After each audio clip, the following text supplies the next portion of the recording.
Officer Bohannon's wife got a visit at the hospital yesterday from another woman who lost a husband to gun violence. St. Louis Mayor Jeffrey Krewson.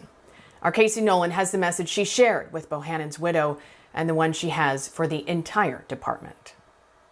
Mayor Krewson was one of several politicians, Republicans and Democrats, across the state sending out messages of support for Officer Bohannon's fellow officers and family after he was shot and killed. But on a topic she usually doesn't talk much about, Mayor Krewson's words were perhaps more personal. And they do a job that most of us could not do and would not do. So thank you. Monday, in an interview with 5 on Your Side, St. Louis Mayor Jeffrey Krewson publicly expressed her support for city officers who now must carry on after one of their own was killed in the line of duty, Officer Tamaris Bohannon. Thank you. That's my number one message.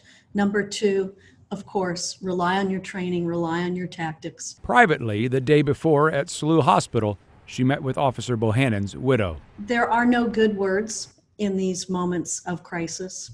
And so sometimes the less said, the better. Krewson would know because she knows the pain of a loss like this. In 1995, in an attempted carjacking near their Central West End home, Krewson's husband, Jeffrey Krewson, was shot and killed in front of their 2 children. His murder spurred her run for office, and 2 years later, she was elected to the city's Board of Aldermen. Like Krewson's husband, Officer Bohannon also leaves behind young children. I just told her how sorry I was. And, he has 3 little kids.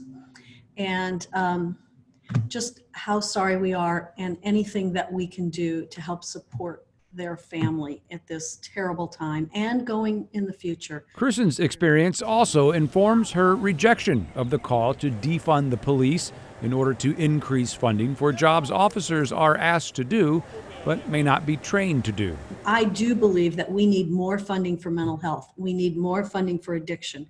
We need more funding to assist people who are in crisis.